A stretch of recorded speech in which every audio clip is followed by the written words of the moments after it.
김성환 국회의원이 GTX C노선의 동두천 연장을 위해 팔을 걷어붙였습니다. 기존 노선 이용으로 사업비가 절감돼 정부의 정책적 판단이 필요하다고 강조했습니다.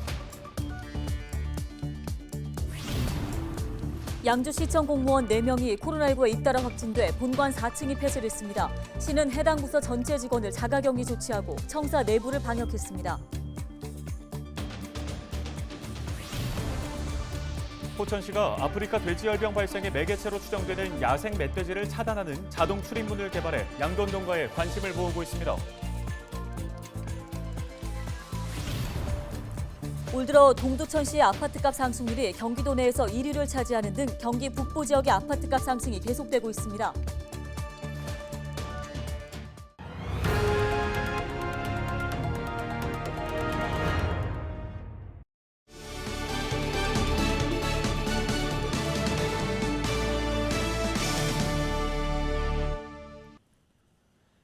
시청자 여러분 안녕하십니까? 헬로티비 뉴스입니다. 동두천시가 GTX C 노선의 동두천 연장을 추진하고 있는 가운데 이 지역 국회의원인 국민의힘 김성원 의원이 적극적으로 지원하고 나섰습니다. 네, 김 의원은 이미 지난 총선에서 GTX C 노선을 연천까지 연장하겠다는 공약을 발표한 바 있습니다. 이지훈 기자입니다. 김성원 국회의원이 지난 총선 당시 가장 힘주어 말한 공약, GTX C 노선 연장입니다. 김 의원은 C 노선을 동두천과 연천까지 연장하겠다고 하면서 구체적인 해법까지 밝혔습니다. 차량 기지 창을 연천에다가 유치를 함으로써 자연스럽게 GTX C 노선을 우리가 연천까지 연장시킬 수 있다 이렇게 좀 생각하는데요. 김 의원은 국토교통부를 상대로 노선 연장을 지속적으로 건의했습니다. 별도의 어떠한 선로를 깔고 공사를 하는 것이 아니라 기존의 노선을 이용을 하는 것이기 때문에 저는 어떤 정부의 정책적인 판단과 그다음에 또 시공사 또 시행사들의 그런 노력이 함께 해준다고 하면은 불가능한 일 아니고 또 현실화 시킬 수 있다고 보고 있고요. 김 의원은 또 GTX C 노선 연장이 국민의힘 대선 공약이 될 수 있게 하겠다고 말했습니다. 대통령 선거 공약으로 GTX C 노선 연장을 들어갈 수 있도록 제가 정책위에 연장하고 있습니다. 예. 국토부는 지난 6월 GTX C 노선의 우선 협상 대상자로 현대건설 컨소시엄을 선정했습니다.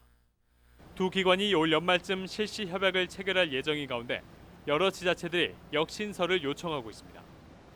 동두천시는 지난 7월 현대건설 컨소시엄 측과 첫 미팅을 가졌습니다. 시는 GTX 동두천역 건립에 경제성이 확보됐다는 자체 용역 결과를 내세우고 있습니다.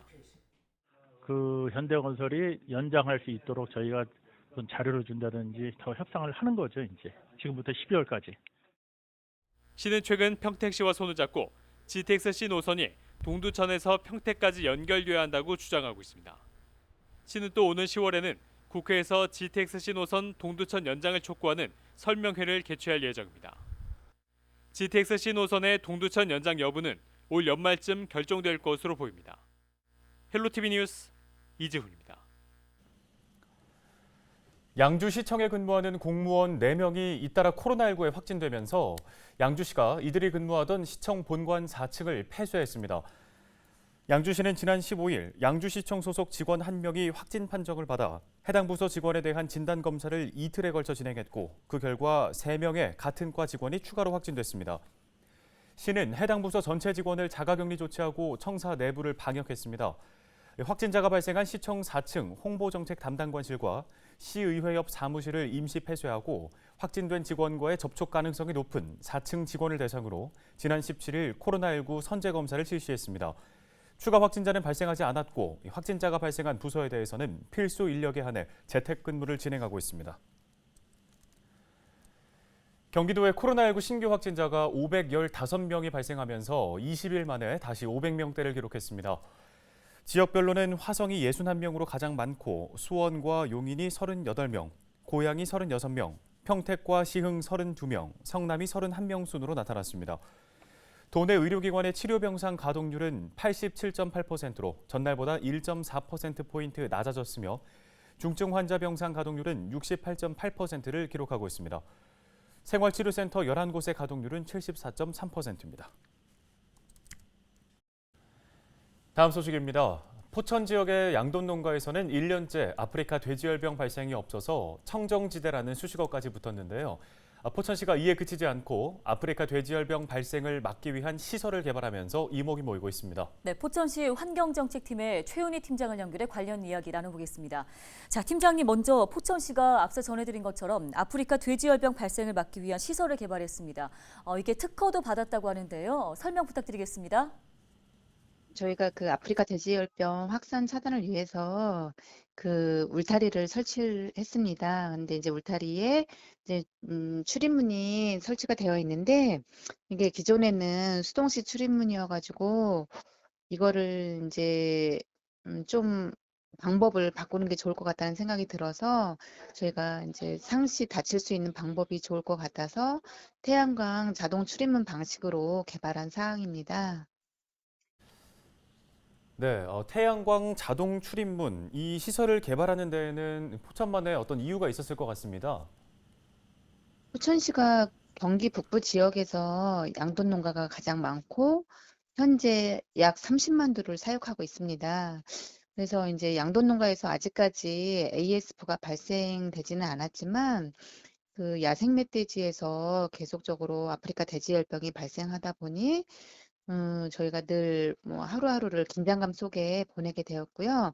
그래서 ASF를 차단하기 위해 설치된 울타리가 출입문의 개폐로 인해서 재구시를 못한다는 언론 등 지적이 있어서 공무원들이 제작하여 개발하게 되었습니다.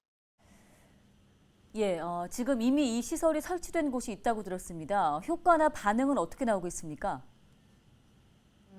늘 저기 울타리 관리자가 별도로 다니면서 문을 닫고 이렇게 해야 하는데 이게 이제 열악한 환경 속에 있는 데서는 뭐 접근하기도 어려운 상황이다 보니까 그 이제 자동 출입문을 바꾸다 보니 늘 매일 닫혀 있는 상태이기 때문에 안전하고 또 안심이 된다고 이렇게 반응이 있더라고요. 네, 앞으로 양돈 농가들의 기대감도 커질 것 같은데요. 좋은 시설들은 더 많이 세워야 하지 않겠습니까? 앞으로 확대해 나갈 계획 세워져 있을까요? 현재 그 양돈 농가에도 저희가 그 출입문에 자동 출입문으로 해서 2개 정도가 운영 중에 있고요. 경기도에서 저희가 울타리 출입문에 대해서 이제 지원금을 받게 돼서 9월 이후에는 10개 정도를 설치할 계획이 있습니다. 그래서 이게 효과가 좋다 하면 양돈 농가에도 추가적으로 보급을 해서 그 관계자들하고의 의논해서 이제 보급하면 좋을 것 같고 이제 포천에 양돈 농가가 많다 보니 농가에서도 이거를 설치하면 효과가 좋을 거라고 생각합니다. 예, 앞서 얘기해 주신 시와 농가 안팎의 여러 노력들이 모여 오늘의 결과로 나온 듯합니다. 자, 앞으로 이 아프리카 돼지열병 청정지대라는 수식어를 계속 유지하기 위해 어떤 노력들 기울이십니까? 포천시는 양돈 농가와 공무원들이 24시간 거점 통제 초소에서 이제 소독을 실시하고 있고요. 또 이제 상황실에서도 24시간 근무하면서 ASF 방역 차단에 최선을 다하고 있습니다. 현재는 저희가 이제 포천시에서는 멧돼지에서만 발생되고 있어서 멧돼지 폐사체를 빨리 제거하는 것이 큰 효과적이기 때문에 그 수색에 집중적으로 하고 있고, 그다음에 이제 차단 울타리가 설치된 곳곳에 훼손된 부분이 있다든지 이런 것도 조기에 훼손된 부분을 이제 수리하는 게 최선의 방법이고, 그다음에 현재 저희가 매몰지를 65개 정도 관리하고 있습니다. 이거에 대해서도 그 오염된 개체가 주변에 혹시라도 있을 수가 있으니까 이게 주변에 더 이상 확산되지 않도록 하기 위해서 매일매일 소독에 철저를 기하고 있습니다. 네, 이번 자동 출입문 효과에 타 지자체들도 주목하고 있다고 하죠. 앞으로도 아프리카 돼지열병 예방에 좋은 효과 있기를 기대해 보겠습니다. 관련 도움 말씀 잘 들었습니다. 다음 소식입니다. 연천군도 아프리카 돼지열병 유입 차단을 위해서 8대 방역시설을 설치했습니다. 8대 방역시설은 내외부 울타리와 방역실, 전실, 물품 반입시설 등입니다. 연천군은 또 강원도 ASF 발병 지역부터 축사로 이어지는 경로에서 오염원이 전파될 가능성에 대비해 농가 주변 소독을 매일 실시하고 있습니다. 연천군은 지난해 11월부터 관내 ASF 살처분 농가에 돼지를 다시 들이고 있으며 현재 47개 농가에서 7만여 두를 사육하고 있습니다. 올 들어 경기 북부 지역의 아파트값 상승이 계속되고 있습니다. 한국부동산원이 발표한 통계를 보면 올 들어 7월까지 3.3제곱미터당 아파트값 상승률은 동두천이 35.4%로 경기도 내에서 1위를 차지했습니다. 또 양주시는 28.7%로 5위, 의정부시는 26.5%로 6위를 기록하는 등 경기 북부 대다수 지역의 아파트값이 크게 오르고 있습니다. 광역자치단체에서는 경기도가 14.1%로 인천에 이어 2위를 기록했습니다.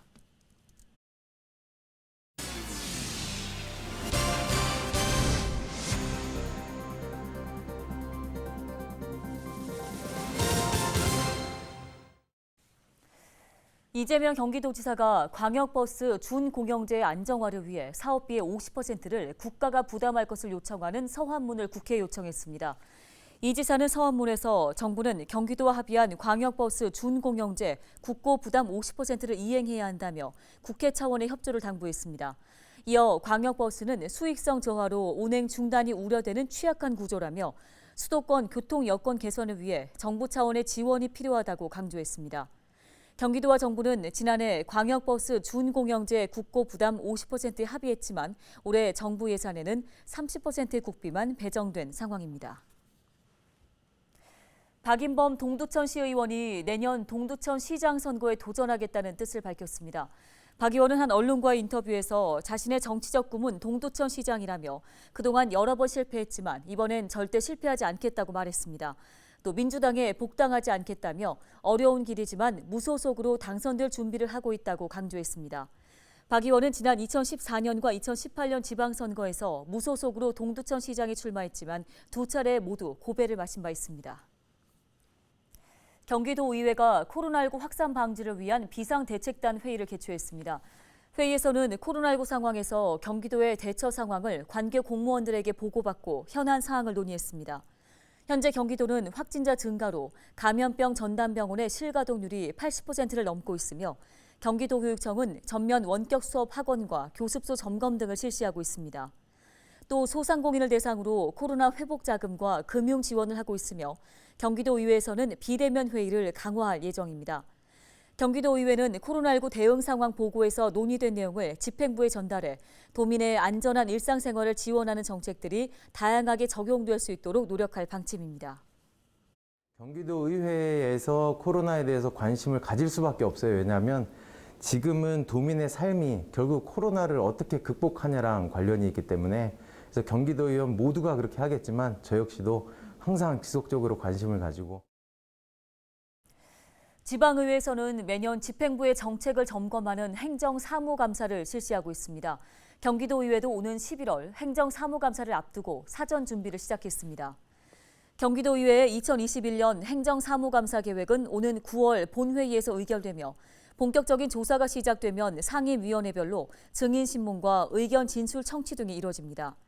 특히 매년 행정사무감사를 앞두고 원활한 업무 수행을 위한 사무보조자도 모집하고 있는데요. 12개의 상임위원회에서 활동하게 될 사무보조자는 의정활동 전반에 관한 다양한 활동을 경험하게 되며 오는 25일까지 경기도의회 홈페이지에서 신청하면 됩니다. 경기도의회는 올해 행정사무감사를 통해 의회 본연의 역할인 견제와 감시의 기능을 더욱더 충실히 하고 행정의 효율성을 높일 수 있도록 노력하겠다고 말했습니다. 의정부시가 매입 임대주택 예비 입주자를 모집합니다. 이번에 모집하는 매입 임대주택은 경기도 주택도시공사가 다가구 등의 기존 주택을 매입해 개보수한 후에 저소득층에게 저렴하게 임대하는 주택으로 최장 20년까지 거주할 수 있습니다. 신청 자격은 현재 의정부시에 주민등록이 돼 있는 가구원 수 3인 이상 무주택 세대 구성원 중 한부모 가족이거나 생계수급자 등입니다. 신청은 주소지 관할 동주민센터에서 할 수 있습니다.